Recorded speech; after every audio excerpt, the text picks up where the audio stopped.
నమస్తే. ఇందిరా పార్క్ వద్ద ఉన్నటువంటి ధర్నా చౌక్లో తపస్ తెలంగాణ ప్రాంత ఉపాధ్యాయ సంఘం ఒక ప్రొటెస్ట్ నిరసన కార్యక్రమం నిర్వహిస్తుంది.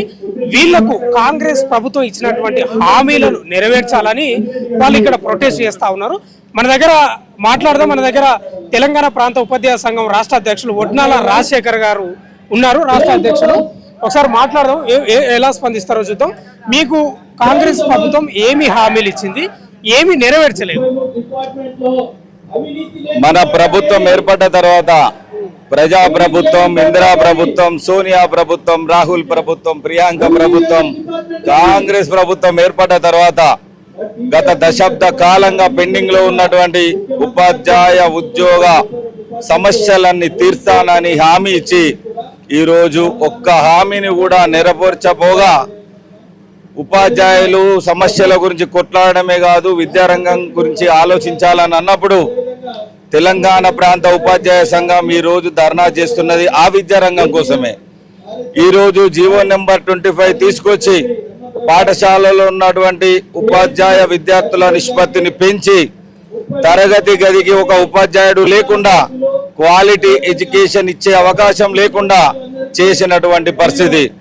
1వ తారీఖు నాడు జీతం ఇస్తున్నా అని ఒక నెపంతో 6 డిఏలను పెండింగ్ పెట్టి రావాల్సిన పిఆర్సి ఫిట్మెంట్ ఇవ్వకపోగా ఈరోజు సగటు ఉపాధ్యాయుడు 500 నుండి 1000 రూపాయలకు నష్టపోయే పరిస్థితి.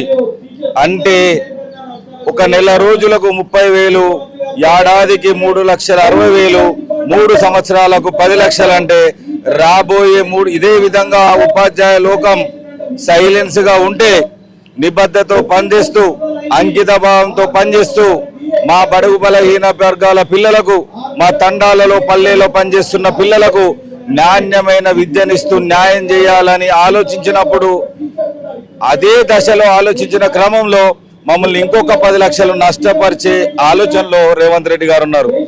కాబట్టి ఈరోజు కేజీబీవీ సోదరిమణులు చాలని జీతంలో వాళ్ళతో శ్రమ దోపిడీ తీసుకుంటున్నాడు. ఈరోజు మోడల్ స్కూల్ ఉపాధ్యాయులకి జేఎల్ పోస్టులు లేకుండా 010 కింద సాలరీస్ ఇవ్వకుండా వాళ్ళని ఇబ్బంది పెడుతున్నటువంటి పరిస్థితి. గురుకుల పాఠశాలలో సరైన సమయానికి సాలరీ రాక వచ్చి రాని జీతంతో జీవనాన్ని గడుపుతున్నటువంటి సందర్భం. వాళ్ళని రెగ్యులర్ చేయనటువంటి పరిస్థితి. అదేవిధంగా గిరిజన తండాలో పనిచేస్తున్నటువంటి ఉపాధ్యాయులను రెగ్యులర్ చేయనటువంటి పరిస్థితి. నాన్ రెసిడెన్షియల్ సాలరీస్ వాళ్ళకి ఇస్తూ రెసిడెన్షియల్ ఉద్యోగాలుగా శ్రమ దోపిడీ చేస్తున్నటువంటి పరిస్థితి. దానితో పాటు ఏ రకమైనటువంటి పాఠశాలను తీసుకున్నా విపరీతమైనటువంటి సమస్యలు నెలకొన్నాయి. ఈరోజు మేము క్వాలిటీ ఎడ్యుకేషన్ ఇవ్వాలంటే తరగతి గదికి ఒక ఉపాధ్యాయుడు కావాలా, మేము మానసికంగా ఉండాలంటే మా సమస్యలన్నీ సాల్వ్ కావాలా. ఎప్పుడైతే ఉపాధ్యాయుడు ఆరోగ్యంగా ఉంటాడో, మానసికంగా ఉంటాడో ఆ విద్యార్థికి న్యాయం చేయగలడు. ఇంత నిబద్ధతతో పాటు పనిచేసినా, టైంకు వచ్చినా, ఆయన డిఏలు ఇచ్చినా ఇవ్వకున్నా, మినిమం టైం స్కేల్ ఇచ్చినా ఇవ్వకున్నా పని చేస్తూ అడుగుతున్నాం. మేము పాఠశాలలు బంద్ చేసి అడుగుతలేం, హాఫ్ డే పాఠశాలను తప్పించి అడుగుతలేం. ఓ దిక్కు వల్ల ఎఫ్ఆర్ఎస్ పెట్టి ఉపాధ్యాయులు భయభ్రాంతులకు గురి చేసి నిన్నగాక మొన్న నల్గొండలో చాలా మంది దుర్మరణం పాలైనటువంటి విషయం. ఒక ఉపాధ్యాయుడు 5 నిమిషాలు 10 నిమిషాలు లేట్ అవుతాడు. దానికి ఆయన భయభ్రాంతులకు గురి చేసే విధంగా ఆన్లైన్లో అటెండెన్స్ పెట్టి మరి ఆదరబాదరగా వారు వెళ్ళినటువంటి సందర్భంలో యాక్సిడెంట్ అయి చనిపోయేటువంటి పరిస్థితి. నువ్వు ఎఫ్ఆర్ఎస్ పెట్టినా పెట్టకున్నా, సాలరీస్ ఇచ్చినా ఇవ్వకున్నా నిబద్ధతతో పనిచేసి క్వాలిటీ ఎడ్యుకేషన్ ఇచ్చి ఈ దేశానికి అవసరమయ్యే ఉత్తమ పౌరులను తయారు చేసే బాధ్యత మా కాంట్రాక్ట్ ఉపాధ్యాయులు అవుట్ సోర్సింగ్ ఉద్యోగులు సిద్ధంగా ఉన్నారని తెలియజేస్తున్నా. రాజశేఖర్ గారు, నేను విద్యాశాఖ శాఖ నా దగ్గర పెట్టుకున్నది తమాషకు కాదు, నాకు విద్య విలువ తెలుసు కాబట్టే నా దగ్గర పెట్టుకున్నా అని ఆయన చెప్తా ఉన్నాడు. మీరేమో ఇంకా విద్యారంగంలో సమస్యలు ఉన్నాయని మీరు చెప్తా ఉన్నారు. ఇప్పుడు ఒకటే సార్, ప్రైవేటు పాఠశాలకు మీరు ఏ పాఠశాలకు వెళ్ళండి, ఒకటే ఉపాధ్యాయుని ఇచ్చి అక్కడ విద్యార్థులను ఇస్తే ఆ పేరెంట్స్ నమ్ముతారా ఆ పాఠశాలను కానీ ఉపాధ్యాయుని కానీ? నువ్వు తరగతిలో సంఖ్యతో నిమిత్తం లేకుండా, పాఠశాలతో సంఖ్యతో నిమిత్తం లేకుండా తరగతి గదికి ఒక ఉపాధ్యాయుని ఇచ్చి తీర్చినప్పుడు క్వాలిటీ ఎడ్యుకేషన్ ఇవ్వగలం. ఈరోజు బైఫర్గేషన్ కానటువంటి పాఠశాలలు చాలా ఉన్నాయి. బైఫర్గేషన్ కానటువంటి పరిస్థితుల్లో అక్కడ హెడ్ మాస్టర్ పోస్ట్ ఉండదు. అక్కడ పీఈటీ పోస్ట్ ఉండదు, అక్కడ గ్రాంట్స్ కూడా సరిపోయేంతటువంటి గ్రాంట్స్ రావు. అప్పుడు నాణ్యమైనటువంటి విద్యను ఇచ్చేటువంటి అవకాశం ఎక్కడ ఉంటుంది? ఈరోజు పీఈటీలు లేరు. మరి చాలా మంది విద్యార్థులకు ఫిట్నెస్ అవసరం అని నువ్వే చెప్పినావు. ఎల్బీ స్టేడియంలో ఇంతవరకు పీఈటీ పోస్టులు శాంక్షన్ చేయలేదు, ఫిలప్ చేయలేదు. పీజీ హెడ్ మాస్టర్ పోస్టులు శాంక్షన్ చేయలేదు, ఫిలప్ చేయలేదు. అదేవిధంగా చాలా మౌలిక వసతులు లేనటువంటి పాఠశాలలు ఉన్నాయి, మరుగుదొడ్లు లేనటువంటి పాఠశాలలు ఉన్నాయి. అదేవిధంగా శుభ్రమైనటువంటి మంచినీరు, శుద్ధమైనటువంటి మంచినీరు లేనటువంటి పాఠశాలలు ఉన్నాయి. చాలనటువంటి వేతనాలతో ఈరోజు మధ్యాహ్న భోజన కార్మికులు పనిచేస్తున్నారు. ఏ విధంగా క్వాలిటీ ఫుడ్ విద్యార్థులకు ఇవ్వగలుగుతారు? ఏ విధంగా క్వాలిటీ ఎడ్యుకేషన్ ఇవ్వగలుగుతాం? ఒక్కసారి మీరు చెప్పాలా? రాజశేఖర్ గారు, మీరు ప్రధానంగా విద్యారంగంలో సమస్యలు ప్లస్ మీ సమస్యలు కూడా ఉన్నాయి. విద్యారంగ సమస్యలతో పాటు మీకు పిఆర్సీ, డిఏలు రకరకాలుగా ఉన్నాయి. అదే ముఖ్యమంత్రి రేవంత్ రెడ్డి ఏం చెప్తాడంటే పదే పదే ఉపాధ్యాయులు తేనె తుట్టె లాంటి వాళ్ళు, వాళ్ళని గెలికితే లేదా రాయి వేస్తే వాళ్ళ మీద మనకే ప్రమాదం అని చెప్తాడు. మరి చెప్తున్న వ్యక్తి మీరు ప్రమాదం అని తెలియకనా, తెలిసా ఎందుకు మీ సమస్యలు నెరవేర్చలేకపోతున్నాడు? తేనె తుట్టని ఎందుకు ఈజీగా తీసుకుంటున్నాడు? సరే, ఇప్పుడు ఆయనకు ఆర్థిక పరమైనటువంటి సమస్య ఉంది. వివిధ రంగాలకి విచ్చలవిడిగా ఖర్చు పెడుతున్నటువంటి పరిస్థితి. ఈరోజు విదేశం నుండి ఒక ఫుట్బాల్ ప్లేయర్ను తెచ్చి వారికి 100 కోట్ల అమౌంట్ ఇవ్వాల్సినటువంటి పారితోషికం ఇచ్చి ఇక్కడ ఆట ఆడాల్సిన పరిస్థితి ఏమున్నది? చాలన్నటువంటి బతుకులు, అందనటువంటి విద్య, అరకొర వసతులు ఉన్న పాఠశాలకు ఖర్చు పెట్టే ప్రయత్నం చేయి. అదేవిధంగా మీకు ఏదైతే మీకు డబ్బులు వేరే రంగానికి అవసరమైనప్పుడు మీ ప్రజాప్రతినిధుల అలవెన్సులు తీసుకోకండి, కార్ అలవెన్సులు త్యాగం చేయండి, మీ జీతభత్యాలు త్యాగం చేయండి, మీ ఫ్యామిలీస్కు గన్మెన్స్ను పక్కకెట్టండి. ఎందుకు డబ్బు సరిపోదు?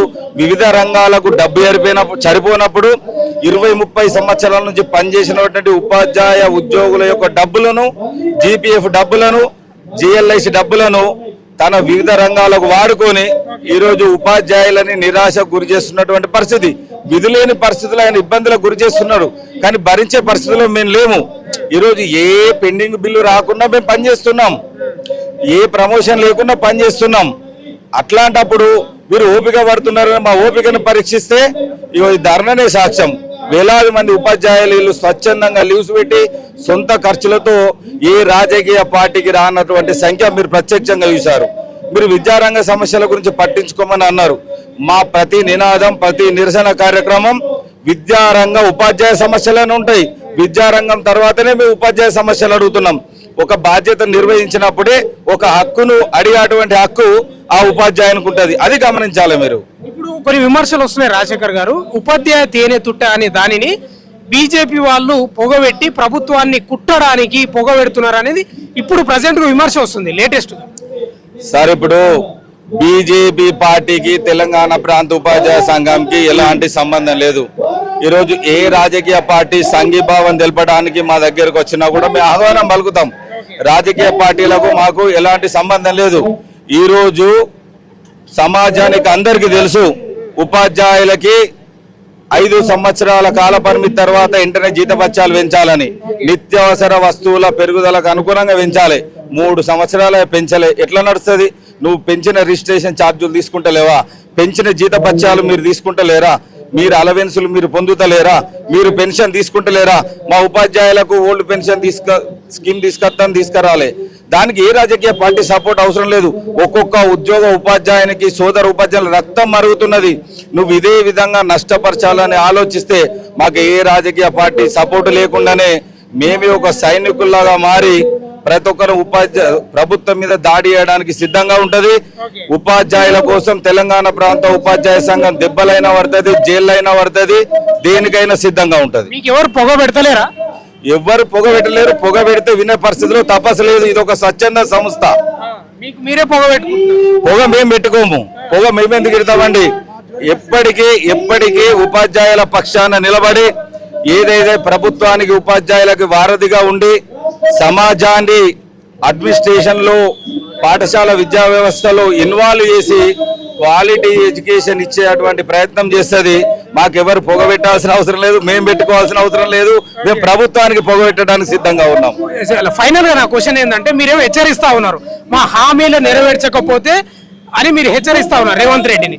రేవంత్ రెడ్డి ఏమంటున్నాడు అంటే, నేను 2034 వరకు ముఖ్యమంత్రిగా ఉండాలంటే ఉపాధ్యాయుల దీవెనలు నాకు చెల్లని దీవెనలు ఉండాలి అంటున్నాడు. రైటే సార్, ఈ రోజు ఉపాధ్యాయుల దీవెనలు నీకు ఉండాలనంటే బడుగు బలహీన వర్గాలు చదువుతున్నటువంటి పాఠశాల, నిరక్షరాస్యులైన తల్లిదండ్రులు పంపించేటువంటి పాఠశాల, ఆర్థికంగా వెనుకబడినటువంటి తల్లిదండ్రులు పంపించేటువంటి పాఠశాల, ఏదైతే నా పిల్లలని బుద్ధిమంతులను చేసి వాళ్ళను లైఫ్లో స్థిరపడే విధంగా ఈ ఉపాధ్యాయులు పనిచేస్తారని చెప్పేసి హామీలు మా దగ్గరకు పంపిస్తారు. నువ్వు పాఠశాలలో మౌలిక వసతులు కల్పించడం అవసరమే, ఐసోలైజ్ పనికి తగ్గినటువంటి వేతనం ఇవ్వడం కూడా ప్రభుత్వం యొక్క బాధ్యత. అట్లాంటప్పుడు ఆశీర్వాదం ఎట్లిస్తారు? మన ఇంటికి ఒక ఆడబిడ్డ వస్తుంది, ఆడబిడ్డకు కట్న కానుకలు ఓటు బియ్యం పోస్తేనే మనకు ఆశీర్వదిస్తుంది. ఆడబిడ్డను మనం రిసీవ్ చేసుకున్నప్పుడు ఆడబిడ్డ ఆశీర్వదిస్తుందా? సేమ్ మేము అందరం కూడా ఆడబిడ్డలం, ప్రభుత్వం మా తల్లిదండ్రి. మీరు ఈ ప్రొటెస్ట్ వల్ల చల్లని దీవెనలు కాదు వేడి దీవెనలు పెడుతున్నట్టు ఎస్, 100% మా కోరికలు తీర్చినప్పుడు మేము చల్లని దీవెనలు పెడతాం. ఉద్యోగ ఉపాధ్యాయ సమస్యలు తీర్చేంత వరకు కూడా వేడి కాదు, రగిలే అటువంటి సూర్యుడు మండుతున్న విధంగా మండే అటువంటి పరిస్థితి వస్తుంది భవిష్యత్తులో. ధన్యవాదాలు. తెలంగాణ ప్రాంత ఉపాధ్యాయ సంఘం రాష్ట్ర శాఖ అధ్యక్షులు ఉట్నాల రాజశేఖర్. ఆర్గనైజింగ్ సెక్రటరీ హనుమంతరావు గారు ఉన్నారు, ఒకసారి మాట్లాడదాం. ఏం చెప్తారు? మీరు భారీ నిరసన కార్యక్రమం చేస్తా ఉన్నారు తెలంగాణ ప్రాంత ఉపాధ్యాయ సంఘంగా. అసలు రాష్ట్రానికి ఏం చెప్పదలుచుకున్నారు? మీ డిమాండ్లు ఏంటి అసలు? తెలంగాణ ప్రాంత ఉపాధ్యాయ సంఘ ఆధ్వర్యంలో ఈరోజు ధర్నా చౌక్ దగ్గర మహాధర్నా చేపట్టినాం. 33 జిల్లాల నుంచి వివిధ ప్రాంతాల నుంచినటువంటి అనేక మంది ఉపాధ్యాయుల ఈ యొక్క సమూహం చూస్తే ప్రభుత్వానికి అర్థం కావాలి. ఏం చెప్తున్నామంటే, మేము మా సమస్యలు ఏంటివంటే, కాంగ్రెస్ పార్టీ తన మేనిఫెస్టోలో పెట్టినటువంటి అంశాలను మాత్రమే అడుగుతున్నాము. అవి ఏంటివంటే, వచ్చినంబడే డిఏలు క్లియర్ చేస్తామన్నారు, వచ్చిన 6 నెలల పిఆర్స్ కమిటీ రిపోర్ట్ తెచ్చుకొని అమలు చేస్తామన్నారు, తర్వాత ప్రతి సంవత్సరము బదిలీలు పదోన్నతులు చేపడతామన్నాము, సిపిఎస్ రద్దు చేస్తామన్నారు, పెండింగ్ బిల్లులన్నీ క్లియర్ చేస్తామన్నారు, ఈ కేజీబీబీ సంబంధించినటువంటి ఉపాధ్యాయులను మినిమం టైం స్కేల్గా చేస్తామని చెప్పిండ్రు. తర్వాత సమగ్ర శిక్ష సంబంధించినటువంటి వాళ్ళన్నిటిని కూడా రెగ్యులరైజ్ చేస్తామన్నారు. తర్వాత ఈ మోడల్ స్కూల్ సంబంధించిన 0-0 అనేది కింద చేస్తామన్నారు. ఇట్లా చెప్పుకుంటా పోతే వాళ్ళ మేనిఫెస్టోలో పెట్టినటువంటి అన్ని అంశాలని చెప్తున్నాం. దాంట్లో ప్రభుత్వం ఇక్కడ వచ్చిన తర్వాత ఒకే ఒక మంచి పని చేసింది ఏంటంటే, బదిలీలు పదోన్నతులు మాత్రమే చేయించింది. ఆ తర్వాత ఒక్కటి కూడా పరిష్కారం కాకపోవడం కాకుండా మరీ సమస్యలు పెరుగుతూ పోతున్నవి. 317 జీవో బాధితులను ఉదాహరణ తీసుకుంటే, అసలు మీరు బాధితులు లేకుండా చేస్తాము 100% మా ప్రభుత్వం చేస్తా అన్నారు. మరి ఏడ ఉంది? 198 జీవో అని తీసుకొచ్చింది. ఎందుకంటే తాత్కాలికంగా 3 సంవత్సరాల డిప్యుటేషన్ ఇస్తామని. మరి విద్యాశాఖలో ఎందుకు అమలు అవుతలేదు? విద్యాశాఖ మంత్రి మీరే కదా, మరి సెక్రటరీ గారు వింటలేరా? మీరు చెప్తే వినకపోతే ఇంకా ఉపాధ్యాయ సంఘం మా పరిస్థితి ఏంటిది? అదేవిధంగా సిపిఎస్ రద్దు చేస్తామన్నారు. మరి సిపిఎస్ ఎందుకు రద్దు అవుతలేదు? దీన్ని మేము అడగాల్సిందే కదా. మీరు పెట్టినందుకు అడుగుతున్నాం, మేము కొత్త అడుగుతలేం. కాబట్టి ప్రభుత్వం ఇప్పటికైనా ఆలోచన చేయాలి. ఇంకా ముఖ్యమైన పెండింగ్ బిల్ అంటున్నారు. ప్రతి రోజున మేము 2000 కోట్లు రిలీజ్ చేస్తామని ఈరోజు ఒక స్టేట్మెంట్ కూడా వచ్చింది, చాలా సంతోషం. కానీ ఏడైతుంది, ఎవరికైతుంది అనేటువంటిది మీరు వైట్ పేపర్ రిలీజ్ చేయండి. ఏ టోకన్ నెంబర్ల ద్వారా మీరు ఈ నెలల ఎంతమందికి 2000 కోట్లు వేసినది మీరు సైట్లో పెట్టండి. మీరు ఎందుకు పెడతలేరు? అంటే మీరు చేస్తలేరు కాబట్టి పెడతలేరు అనుకుంటాం. పెడితే బరాబర్ పెట్టండి, మేము చూస్తాం. ఎస్, ఈ టోకన్ నెంబర్లోకి ఇంత అమౌంట్ వచ్చింది, ఎస్ ప్రభుత్వం మంచిగా చేస్తుంది, సల్యూట్ చేస్తాం. మరి ఎందుకు చేస్తలేరు? తర్వాత ఈ డిఏలు ఎందుకు అన్ని పెండింగ్ ఉన్నాయి? 5 డిఏలు పెండింగ్ ఉన్నాయి. ఏ రాష్ట్రంలో అయినా ఉన్నవా?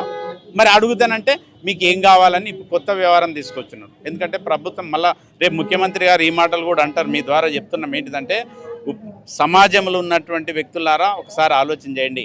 మాకు ప్రతి 6 నెలలకు ఒకసారి డిఏ వస్తుంది, ఇది మా హక్కు. ప్రతి 5 సంవత్సరాలకు ఒకసారి పిఆర్స్ వస్తుంది, ఇది మా హక్కు. ఇది ఏ ప్రభుత్వం ఎవరున్నా దయాదాక్షిణ్యంతో రాదు, ఇది అవర్ రైట్. కాబట్టి వీళ్ళు ఏమంటున్నారంటే, ముఖ్యమంత్రి వాళ్ళు ఉదయం అల్పారం పెడుతున్నా, మధ్యాహ్నం భోజనం పెడుతున్నా, తర్వాత అనారోగ్యం అయితే హెల్త్ కార్డులు ఇస్తున్నా, ఇక ఫస్ట్ నాడు జీతం ఇస్తున్నా, మరి ఇక ఏమైనా చచ్చిపోతే ₹1,00,00,000 ఇస్తున్నా. ఇట్లా చేసి పబ్లిక్లో మమ్మల్ని ఏం చేయాలనుకున్నారు? రేపు మేము ధర్నా చేస్తే గిదే అంటారు. ఏమంటారు అంటే వీళ్ళకు పాపం అల్పాహారం పెడుతున్నాడు, మధ్యాహ్నం భోజనం పెడుతున్నాడు, ఆరోగ్య కార్డులు ఇస్తున్నాడు, చచ్చిపోతే ₹1,00,00,000 ఇస్తున్నాడు, నెలకు ఫస్ట్ జీతం ఇస్తున్నాడు, ఇంకేం కావాలన్నా వీళ్ళు కంఫర్ట్ జోన్లో ఉన్నారని మళ్ళీ అంటున్నారు. కంఫర్ట్ జోన్ కాదు, మీరు చెప్పిన అడుగుతున్నదే కంఫర్ట్, అది ఇస్తే కంఫర్ట్ జోన్లో ఉన్నట్లు. ఇయ్యలేదు కాబట్టి మీరు చేయాల్సిందే అని మేము డిమాండ్ చేస్తున్నాం. ఇప్పుడు పదే పదే మిమ్మల్ని ప్రస్తావిస్తాడు ఎక్కువ శాతం. మీరు ఉపాధ్యాయ సంఘాలు, మీరు ఉపాధ్యాయులు ముఖ్యంగా, మీరు తేనె తుట్ట లాంటి వాళ్ళంట. మిమ్మల్ని రాయి తీసుకొని ఇట్లా టచ్ చేస్తే మీరు ప్రభుత్వాలనే కూల్చే శక్తి మీ దగ్గర ఉందంట. మరి ఆ భయం ఉన్న వ్యక్తి మీకు ఇచ్చిన హామీలు ఎందుకు నెరవేర్చలేకపోయిండు? నేను తేనె తుట్టి అనడానికి ఒక ఎగ్జాంపుల్. తేనె తుట్టను కూడా ఎప్పుడన్నా రాలుస్తాం. ఎప్పుడు రాలుస్తాం అంటే పక్కన పొగ పెడతాం. ఇప్పుడు ఈ పొగ పెట్టే పని చేస్తున్నాడు. ఇది పొగబెట్టే పనే 100% పొగ పెట్టే పని చేస్తున్నాడు. ఎందుకంటే పక్కకెళ్ళి తీసుకొస్తున్నాడు అన్ని. అల్పారం పెడుతున్నా, మధ్యాహ్నం భోజనం పెడుతున్నా, చచ్చిపోతే ₹1,00,00,000 ఇస్తున్నా అనేది ఈ పొగ పెట్టేటివి. కానీ ఈ పొగలన్నీ చూసినాం, ఈ జమానా నుంచి చూస్తున్నాం. కాబట్టి దయచేసి ఇప్పటికైనా కూడా రాష్ట్ర ప్రభుత్వం మరొకసారి ఆలోచించి ఉపాధ్యాయ సమస్యల పరిష్కారానికి ముందుకు రావాలనేటువంటిది ప్రధానమైన డిమాండ్ చేస్తున్నాం. హనుమంతరావు గారు, ఇప్పుడు కాంగ్రెస్ ప్రభుత్వం ఏర్పడిన తర్వాత తపస్సుగా మీరు ఇదేనా ఫస్ట్ ప్రొటెస్ట్? కాంగ్రెస్ ప్రభుత్వం ఏర్పడిన తర్వాత ఏ సంఘం ఇప్పటివరకు చేయలేదు, ఉపాధ్యాయ సంఘం మేము మాత్రమే చేస్తున్నాం. గతంలో కూడా టీఆర్ఎస్ గవర్నమెంట్ ఏర్పడిన తర్వాత తెలంగాణలో మొట్టమొదటి సెక్రటరీ ముట్టడి కూడా తపస్సు చేస్తుంది. ఎప్పుడైనా కూడా సమస్యల పరిష్కారం తపస్సు ముందుంది. గతంలో బీఆర్ఎస్ టైంలో మీకు పిఆర్సీ డిఏలు కరెక్ట్గా వచ్చినాయి? ఫస్ట్ పిఆర్సీ, ఫస్ట్ డిఏలు అన్ని కరెక్ట్ వచ్చినాయి. సెకండ్ పిఆర్సీ నుంచి సెకండ్ టర్మ్ వచ్చినప్పటి నుంచి ఒక బాట వేసిపోయినరు. ఆ బాటని ఈయన కంటిన్యూ చేస్తున్నాడు. మరి ఈయన బాట కంటిన్యూ అవుతుందా కాదని ఆలోచన చేయాల్సిన పరిస్థితి అయితే ప్రజల లోపల మా లోపల కలుగుతుంది. ఈ మధ్యకాలంలో నేను ఎక్కడో చూశాను, 2034లో ఆయన వరకు సీఎంగా ఉండాలంటే మీ సపోర్ట్ కావాలంట, మీ చల్లని దీవెనలు కావాలంట. మంచి చేస్తే దీవెనలు ఉంటాయి, చేయకుంటే కూడా ఇస్తారా దీవెనలు? ఎవడన్నా మామూలు చెప్దాం, మనం మాట్లాడితే వ్యవహారంగా మాట్లాడతాం కదా. తప్పు చేస్తే దీవెనలు ఎప్పుడు ఉంటాయి? మనం మంచి చేస్తే దీవెనలు ఉంటాయి, బరాబర్ ఉంటాయి, ఎందుకుండవు? కానీ చేయకపోతే బరాబరే లేకుంటాయి, అది కూడా చెప్తాం. మేడం నమస్కారం. నమస్తే సార్. ఏ డిస్ట్రిక్ట్ నుంచి వచ్చారు? Vikarabad district sir, Dudyala mandal, Vikarabad district sir. KGBV Bomraspet sir. గత ప్రభుత్వం మాకు హామీ ఇచ్చింది సార్. ఏమని అంటే, నేను ప్రభుత్వంలోకి వచ్చిన వెంబడే 1 నెల రోజుల్లోపనే మమ్మల్ని రెగ్యులరైజ్ చేస్తాము అని చెప్పడం జరిగింది సార్. ఇప్పటికీ 3 సంవత్సరాలు గడుస్తున్నా మా సమస్యలు అనేవి తీరలేవు సార్. మేము ఆల్రెడీ 29 రోజులు కూడా ధర్నా చేయడం జరిగింది. అయితే మాకు ప్రతి సంవత్సరం కూడా రెన్యువల్ అనేది ఒకటి ఉంటుంది. ఆ రెన్యువల్ ఆధారంగానే మేము చేస్తున్నాం సార్. ఇవన్నీ సమస్యలు అంటే నైట్ డ్యూటీస్ కూడా ఉంటాయి sir, festival duties, Sunday duties, ఇట్లా అనేక సమస్యలతోనూ మేము సతమతం అవుతున్నాం సార్.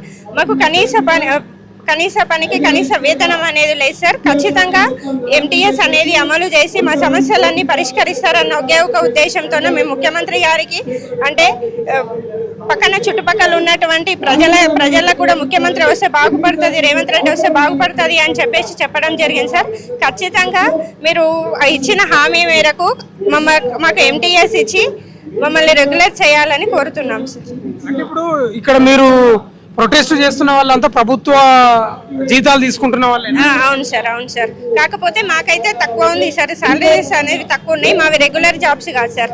రెగ్యులర్ కావు సార్, కేజీబీవీస్ కాంట్రాక్ట్ బేసిస్ పైననే జరుగుతున్నాయి సార్. కానీ మీకు రెగ్యులర్ కూడా చేయాలా? రెగ్యులర్ కూడా చేయాలి సార్. ఎంటీఎస్ అనేది లేదు సార్. ఇప్పుడు గవర్నమెంట్ స్కూల్స్ తో పాటు మేము కూడా ప్రతి దాంట్లో పార్టిసిపేట్ చేస్తున్నాం. వాళ్ళతో పాటు 100% రిజల్ట్స్ కోసం కూడా ప్రయత్నం చేస్తున్నాం. మాకు ఎంటీఎస్ అనేది ఖచ్చితంగా ఇప్పియాలి సార్. ఇప్పుడు ముఖ్యమంత్రి ఏం చెప్తా ఉన్నాడంటే, టీచర్లు అంటే నాకు అభిమానం, వాళ్ళు చల్లగా ఉంటేనే నేను చల్లగా ఉంటా అని చెప్తా ఉన్నాడు కదా. అవును సార్, అదే చెప్తున్నారు. కానీ మాకైతే ఎట్లాంటి హామీలు అయితే నెరవేర్చలేదు సార్. సార్ వస్తే మాకు మంచి జరుగుతుంది అనేది చెప్పడం వల్లనే ఆయనని ఎన్నుకోవడం జరిగింది. కాకపోతే మా సమస్యలు అయితే ఏం తీరలేదు సార్. మీరు ఎక్కడి నుంచి వచ్చారు? దుద్యాల మండల్ సార్. కాదు సార్, నేను general secretary, Dudyala mandal general secretary. మాది రెగ్యులర్. మీ డిమాండ్స్ కూడా చాలానే ఉన్నట్టున్నాయి. చాలా ఉన్నాయి సార్. ఓల్డ్ అంటే ఆల్రెడీ కాంట్రిబ్యూషన్ పెన్షన్ సిస్టమ్ ఉంది.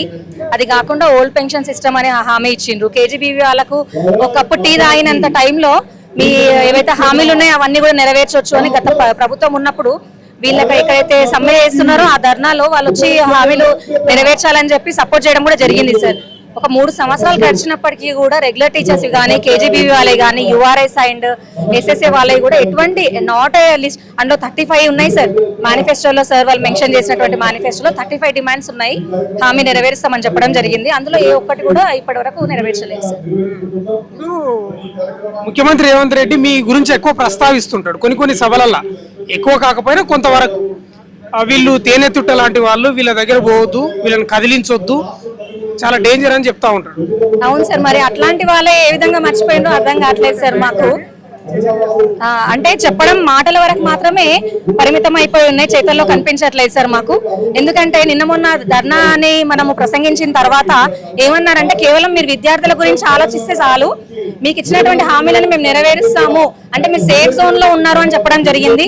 మేము సేఫ్ అండ్ కంఫర్ట్ జోన్ లో ఉంటే ఇక్కడ వరకు పిల్లల్ని ఇవాళ సీఎల్ తీసుకొని సార్, వర్కింగ్ డే ఇవాళ క్యాజువల్ లీవ్ తీసుకొని మరి ఇక్కడ వరకు మేము రాకపోయేది కదా సార్, రోడ్ ఎక్కే వాళ్ళం కాదు. దాదాపు ఒక 50% మహిళలమే ఉన్నాం సార్. మేము ఒక lady equal to 5 members gents తో సమానంగా వర్క్ చేస్తాం మేము ఇంట్లో కానీ, పిల్లల్ని వదిలేసి అందరిని వదిలేసి మరి ఇక్కడ వరకు అయితే రామ్ కదా సార్ వాళ్ళు చెప్పినంత కంఫర్ట్ జోన్ లో ఉంటే. మేడం ఎక్కడి నుంచి వచ్చారు సార్? మేము జనగాం నుండి వచ్చాము. ఏంటి మీ ప్రధాన సమస్యలు ఏంటి తపస్సుగా? ఓకే సార్, ఈ తపస్సు వేదిక, ఈ మహాధర్నా అనేది మాకు ఒక వేదిక సార్. నా పేరు రత్నమాల అండి, నేను 317 జీవో గురించి పోరాడుతున్న స్టేట్ లీడర్ని. సో గత ప్రభుత్వము తీసుకువచ్చిన 317 జీవో కారణంగా ఎంతో మంది ఉపాధ్యాయులు చనిపోయారు. సో అప్పటి పిసిసి చీఫ్ గా ఉన్న రేవంత్ రెడ్డి గారు మాకు మాట ఇవ్వడం జరిగింది, 48 గంటల్లో మిమ్మల్ని ఈ సమస్య తీరుస్తాము, మిమ్మల్ని మీ జిల్లాలోకి పంపిస్తామని మాట ఇస్తే మేమందరం ఉధృతంగా పోస్టల్ బ్యాలెట్లు వేసి వారిని మా ముఖ్యమంత్రిగా వచ్చేలాగా మేము కృషి చేయడం జరిగింది. వారు వచ్చిన తర్వాత సబ్ కమిటీ వేశారు, ఒక జీవో 190 అనేది ఒకటి తీసుకొచ్చారు సార్. ఈ జీవో 190 ద్వారా 3 ఏళ్ల పాటు మేము మా జిల్లాలో వర్క్ చేస్తూ అక్కడే మాకు రెగ్యులరైజ్ చేసే ఒక పరిష్కారం. సో అయితే అన్ని డిపార్ట్మెంట్లలో ఈ జీవో 190 ఇంప్లిమెంట్ అవుతుంది, కానీ విద్యాశాఖలో ఉపాధ్యాయులకు మాత్రము ఇప్పటి వరకు ఇంప్లిమెంట్ అవ్వలేదు. ఈ జీవో వచ్చి అప్లికేషన్స్ తీసుకున్నారు. ఆ తర్వాత ఏం జరిగిందంటే విద్యాశాఖలో ఈ 190 డిప్యుటేషన్స్ కల్పనలో కూడా జీవో 25ను మెలిక పెట్టడం జరిగింది.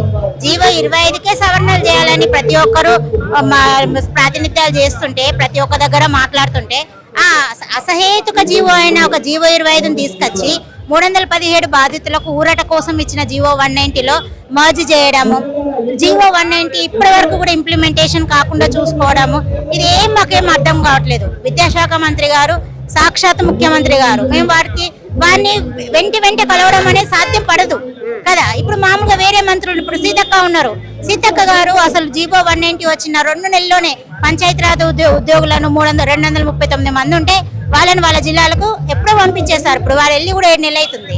ఇప్పుడు మాకు ఎట్లయితుందంటే మా మంత్రి గారిని మేము వెంటనే కలవలేకపోతున్నాం, మా ఫైల్ ఎక్కడుందో తెలియట్లేదు, అసలు జరుగుతా అన్న సందిగ్ధంలో 317 బాధితులు ఇప్పుడు ఉన్నారు.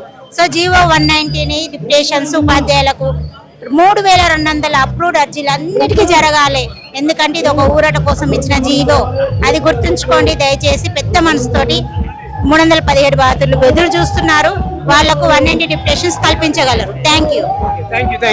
రైట్, ధర్నా చౌక్ లో TPUS తెలంగాణ ప్రాంత ఉపాధ్యాయ సంఘం చలో హైదరాబాద్ ఈ రోజు పిలుపునిచ్చిన అంశం ఇది. నేను చాలా మందితో మాట్లాడించిన, చాలా హామీలు ఉన్నాయి, ఇవన్నీ చాలా హామీలు ఉన్నాయి.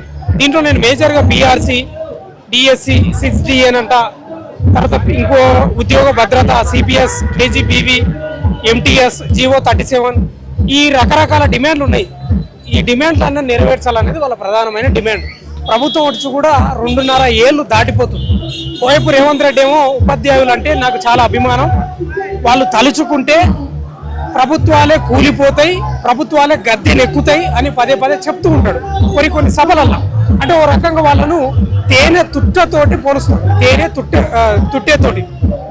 ఆ తేనె తుట్టే దగ్గరికి పోకూడదు, ఒకవేళ వాళ్ళని గెలికితే చాలా డేంజర్ అని చెప్తా ఉంటాడు. మరి వాళ్ళు ఈ రోజు అయితే ధర్నా చౌక్ లో నిరసన సభ పెట్టుకుని వాళ్ళ డిమాండ్లు నెరవేర్చాలని చెప్తా ఉన్నారు రేవంత్ రెడ్డి గారు. మరి ఒకసారి చూడండి, మీరు చూస్తూనే ఉండండి మనతోలు వెలుగు.